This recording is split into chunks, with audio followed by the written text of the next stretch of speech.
meio que o Papa ele explodiu, tinha tanto gás que esses gases tinham que sair por algum lugar, né? Para quem chegou aqui no meu vídeo, seja bem-vindo. Se vocês gostarem do vídeo, quiserem curtir, quiserem se inscrever também, mas de qualquer forma eu fico muito feliz já que você tenha encontrado o canal e espero que você goste do conteúdo. Como todos sabem, né, no dia 21 de abril a gente perdeu o Papa Francisco, né? Na nota de falecimento dele constava que ele tinha tido um AVC e um colapso circulatório irreversível. Também constava que ele já tinha pressão alta, tinha diabetes tipo 2 e estava no tratamento de uma pneumonia nos 2 pulmões. Ele ficou bastante tempo internado, mas já tinha recebido alta e chegou até a ter uma aparição pública, mas o estado de saúde dele era bem delicado. E o Papa Francisco foi um papa que trouxe bastante identificação, né, com a população. Era um papa mais humilde, um papa que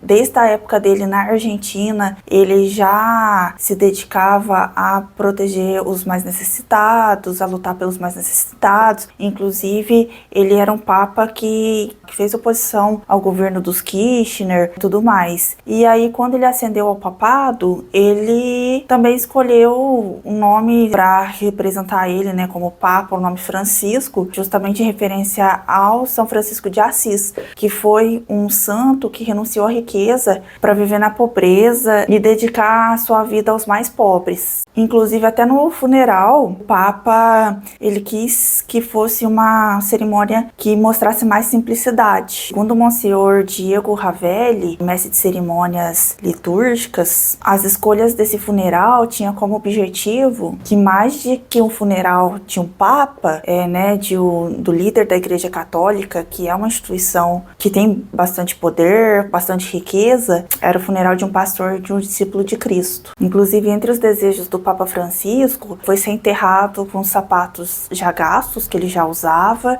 que ele fosse, na exposição do corpo, que ele fosse exposto dentro do caixão e não numa plataforma elevada, como os outros papas, inclusive o Papa Bento XVI, que foi o que morreu, mais recentemente, ele estava numa plataforma elevada e o Papa Francisco pediu para ele ser, durante o velório, que as pessoas vão lá para ver ele, para que ele ficasse no caixão e não nessa plataforma elevada. O caixão também do Papa Francisco é um caixão mais simples, um caixão de madeira revestido com zinco, diferente da maioria dos papas, que pelo menos os últimos que foram enterrados em 3 caixões, incluindo um caixão feito de chumbo, um dentro do outro.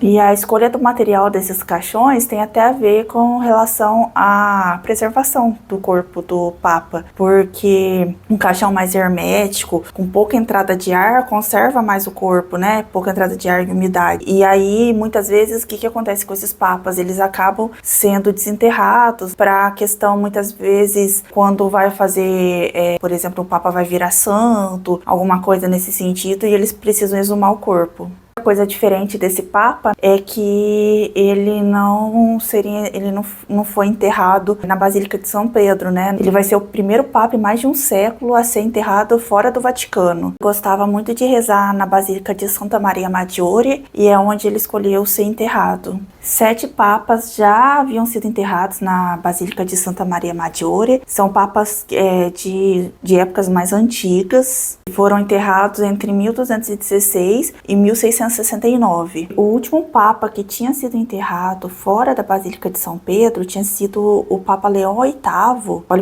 Olha pra você ver a diferença, O nome Leão não causa tanta identificação, Parece um nome mais superioridade perto de Papa Francisco, E como que funciona, esse procedimento de embalsamar o Papa? Comecei a pesquisar sobre o assunto, eu estava muito em dúvida com relação a essa questão de embalsamamento, mumificação. Embalsamar faz parte um dos processos durante a mumificação, igual era feito no Egito Antigo. O embalsamamento é basicamente uma técnica para conservar o corpo por mais tempo. Hoje em dia a gente tem o processo de embalsamamento moderno, que não é como antigamente, nos primórdios, muito em função também do descobrimento da circulação sanguínea, porque antigamente as pessoas não sabiam como que funcionava a circulação do sangue. E sabendo como funciona a circulação do sangue, o balsamamento moderno depois foi sendo desenvolvido. Foi só no século XVII que William Harvey ele descreveu a circulação sanguínea. A mumificação no Antigo Egito, ela passava por 3 etapas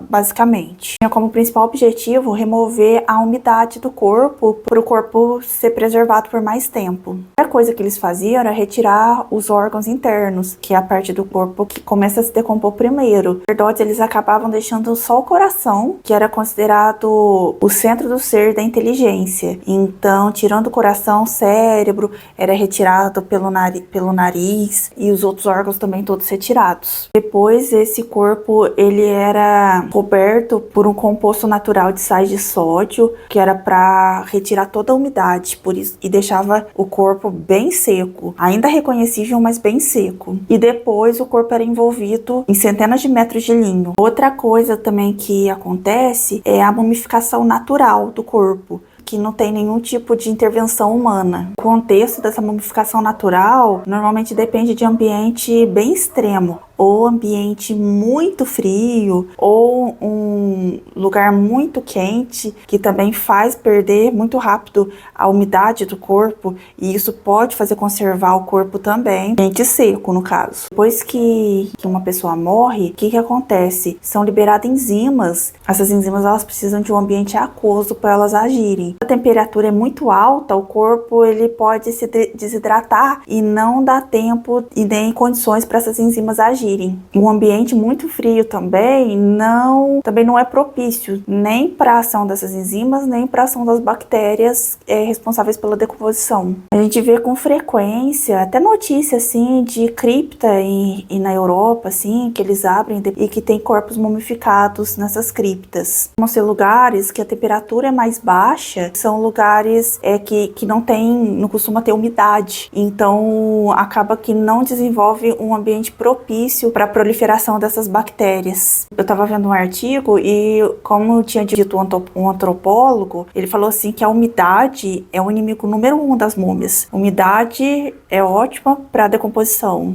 Quando não tem umidade, quando o corpo se desidrata, a chance de preservar aquele corpo é muito maior. Uma coisa também que eu achei bem interessante, uma coisa que vem de encontro com isso, é a questão dos pântanos, que nessa matéria eles falam que pântano é uma região também que muitas vezes acaba claro que a questão da umidade aumenta a decomposição do corpo, só que ao mesmo tempo pode fazer até o contrário e acabar conservando o corpo, porque é um ambiente que a temperatura costuma ser mais baixa, apesar de úmido, a temperatura é mais baixa, o ambiente é mais ácido e é um ambiente mais anaeróbio, que não tem muito oxigênio, e o oxigênio também é importante para o processo de decomposição. E também nos pântanos, existe um tipo de musgo que ele cria mudanças químicas que é capaz de frear o processo da decomposição, o processo da atividade microbiana no corpo, e ajuda na preservação dos tecidos. E esse tipo de musgo é um musgo presente nos pântanos. É bem interessante. Esse musgo chama esfagno. Outra coisa também que pode fazer preservar os tecidos humanos, tecido animal, né, em geral, é a presença de areia, porque a areia ela tende a absorver a umidade, então também ela pode ajudar a preservar o corpo. Então o solo arenoso também pode ajudar a preservar o corpo, e determinados metais pesados também no solo podem ajudar a preservar o tecido. E até o material do caixão, o material das roupas pode ajudar também nesse processo de preservação, justamente por determinados materiais absorverem a umidade. Outra coisa também é a característica do corpo. Normalmente o corpo mais magro, com menos tecido gorduroso, tem mais chance de se mumificar naturalmente. E é muito interessante porque na Europa que acontece muito, né, desses casos de mumificação natural, justamente com relação aonde as pessoas eram enterradas antigamente, que eram em criptas, principalmente pessoas do clero, até uma matéria que não faz muito tempo que eu vi, de umas freiras que elas tinham sido desenterradas e elas estavam mumificadas, o corpo estava preservado, tirando o papa, tudo mais. Mas de cidadão italiano, assim, normal, tem uma lei que proíbe o embalsamamento, e, inclusive, se alguma pessoa é desenterrada por algum motivo, até mesmo para a questão de alocamento de outros corpos no túmulo, e a pessoa ainda não está totalmente só no osso ossificada, tem uma lei que prevê que a pessoa tem que, eles usam determinados sais lá, para terminar o processo de decomposição até ficar só com o osso. Por que eles que tem essa lei de que é proibido fazer a conservação do corpo, tanto artificial quanto quando é desenterrada uma pessoa e a pessoa foi mumificada naturalmente, e tem essa lei que prevê que sejam utilizadas substâncias químicas para deixar o corpo só no osso, por questão de espaço, que não tem tanto espaço para enterrar as pessoas. Então, por isso que tem essa lei que proíbe que as pessoas sejam enterradas visando a preservação do corpo, e sim deixar o corpo só com o osso, por questão de espaço, porque quando outra pessoa for enterrada, dá para enterrar no mesmo lugar. No passado, os corpos dos papas, eles eram realizados o embalsamamento da forma antiga. Era retirado os órgãos dos papas, era utilizado ervas e óleos para manter a integridade do tecido. Muitas vezes era coberto com substâncias para ajudar a secar esse corpo, e os orifícios também eram colocados ervas, alguns tipos de algodão, justamente para tentar retardar o processo de decomposição. E os órgãos que eram retirados dos papas, eles eram embalsamados e eram tidos como relíquias. Na igreja de Santa Anastácio e Vicente, em Roma, tem órgãos de 22 papas que são tidos como relíquias papais. Esse costume ele só foi eliminado pelo Papa Pio X, que viveu mais ou menos por volta de 1910, por aí. Ele que eliminou esse costume da retirada dos órgãos dos papas. Aí hoje em dia, o corpo dos papas eles passam por um processo de embalsamamento moderno. Eu estava vendo uma entrevista, até da época do falecimento do Papa João Paulo II, de uma família lá de Roma, que foi responsável pelo embalsamamento de alguns papas. Das pessoas dessa família, eles têm uma casa funerária lá em Roma, estava explicando como que funciona o processo de embalsamamento. Esse embalsamamento ele consiste basicamente de injetar um líquido conservante pelas artérias principais do corpo. Esse líquido ele vai ficar no lugar do sangue, dado por pequenas incisões que eles fazem na artéria carótida. Eu vi também falando que eles costumam fazer na artéria femoral, que é para injetar esse líquido. Normalmente é feito através de uma bomba de embalsamamento. O corpo também é lavado e também é utilizado uma agulha também para retirar os fluidos e o conteúdo intestinal, né, para ficar mais seco ali a região e evitar a decomposição, e colocado também conservante na região abdominal. O tempo que o corpo vai durar vai depender muito do tipo de embalsamamento. Por exemplo, o Papa João XXIII, 37 anos depois que ele tinha sido enterrado e foram fazer a exumação do cadáver para a questão da beatificação dele, ele estava totalmente conservado. Foi mais pelo tipo de embalsamamento que foi realizado nele. Parece que eles colocaram uma grande quantidade de fluido conservante, né?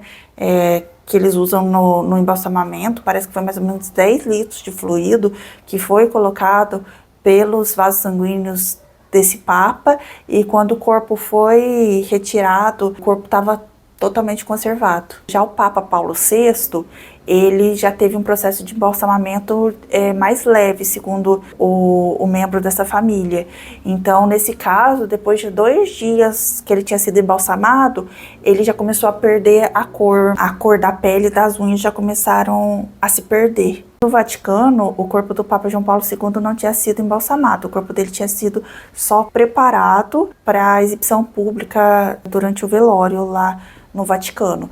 Mas é um tipo de um embalsamamento mais leve, digamos, sabe? Porque tem que ter algum tipo de preparo para a conservação desse corpo, porque senão acontece igual aconteceu com o Papa, que eu vou falar mais pra frente, que acabou se decompondo em público. E o desastre que aconteceu com o corpo de um papa foi em 1958 com o Papa Pio XII. Esse papa, ele tinha uma junta médica, que o principal, médico dessa junta era um oftalmologista que chamava Ricardo Galeazzi. E esse oftalmologista, ele convenceu o Papa Pio XII de que ele tinha encontrado um processo de embalsamamento que não precisava retirar as vestes do Papa, não precisava deixar o Papa pelado, no caso, para embalsamar, que era um método mais natural, que era um método que conservava, que inclusive tinha sido o mesmo método de conservação do Carlos Magno. Inclusive, esse médico ele chegou até dar entrevista para o New York Times, explicando os benefícios do método de embalsamamento dele e tudo mais.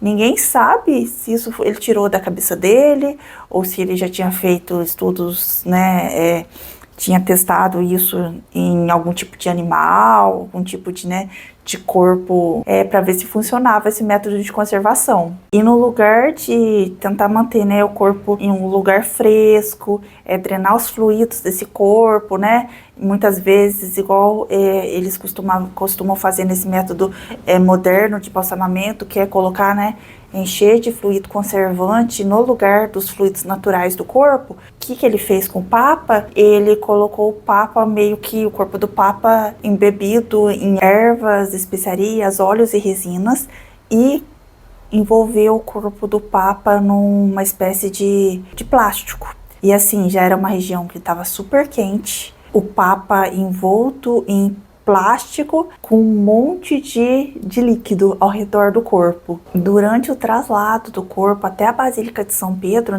onde ele seria exposto, o corpo já começou a inchar. Já começou o processo de decomposição mesmo, que as bactérias que estão ali, são responsáveis ali por aquele processo, o corpo vai produzindo gás. E começou, o Papa Pio XII, ele era um Papa magro, e o Papa começou a estufar o peito, estufar a barriga, sabe, ficar bem inchado mesmo, sabe, e no processo de traslado do corpo, chegou até a se escutar um tipo de explosão, sabe, no processo de traslado, e quando eles foram ver, o corpo, ele tava se desmanchando. Eu vi uma matéria que tinha um trecho do livro de um italiano que fala sobre os processos dos funerais do Papa, essas coisas, essas curiosidades, só que eu não encontrei esse livro em português, em inglês, eu só achei uma versão dele em francês para comprar, mas era compra física, em euro, não era nem digital. E o que acontece? O que consta nesse livro? Que o Papa, nesse traslado, então, meio que o Papa como se tivesse explodido, ele explodiu, tinha tanto gás, que esses gases tinham que sair por algum lugar, Então, onde tinha orifício para sair, esse gás saiu e meio que o Papa começou a mudar de cor, começou a ficar enegrecido, o septo nasal do Papa se desfez, os músculos da face começaram a se retrair e parecia que o Papa tava com uma risada, uma risada muito, muito assustadora, sabe? Parecia que o Papa tava rindo, mas na verdade são os músculos da face que tinham se retraído. Então, eles precisaram fazer uma medida de urgência antes de expor o corpo do Papa para o público. Antes de ser exposto, o corpo do Papa teve que passar por um novo processo de embalsamamento. Eles tiveram que fazer a reconstrução com resina das regiões que tinham se desintegrado e fizeram uma máscara de cera e látex, meio que para dar uma disfarçada nesse processo de decomposição do Papa. Só que o problema é que eles não conseguiam disfarçar o cheiro do Papa, o cheiro de decomposição. Então foi um caos, porque esse Papa ele ficou por 9 dias até ser enterrado. Nesse processo eles estavam esperando o maior, tinha muitos fiéis para visitar o Papa. Isso foi em 1958. Então era o maior público que o Vaticano estava esperando pra ir ver o Papa. E só que o cheiro era um cheiro muito forte. Tanto é que a guarda que fica próximo do lugar que o Papa fica exposto, ela tinha que ser trocada a cada 15 minutos, porque senão os guardas não aguentavam do cheiro tão nauseante que era. E esse Papa, ele só foi sepultado 9 dias depois, então foi um Deus nos acuda. E esse Ricardo Galeazzi, né, que era responsável lá por esse embalsamamento desastroso do Papa, ele foi banido do Vaticano. Inclusive ele foi muito criticado na época, não só por esse embalsamamento super desastroso, como também porque ele tinha vendido umas fotos do Papa um pouco antes dele morrer, recebendo oxigênio suplementar, que eram fotos que não eram fotos que tinham sido, ele tinha vazado, que não era foto que tinha sido autorizada. Espero que vocês tenham gostado das curiosidades, né, com relação ao embalsamamento, relação à questão do embalsamamento papal. Se gostaram do vídeo, por favor, me ajudem, se inscrevam, dêem um gostei. Se quiserem comentar alguma coisa que eu deixei de falar ou que por alguma questão que tenha falado errado, eu tentei, as fontes estão todas aqui, eu tentei pegar o maior número possível de informação, mas realmente é até complicadinho de encontrar informação sobre esse assunto, sabe? Tentei achar artigos sobre o assunto, tudo mais, artigo mais científico, mas normalmente o que mais tem é realmente fonte jornalística do assunto. Tchau, tchau e até a próxima!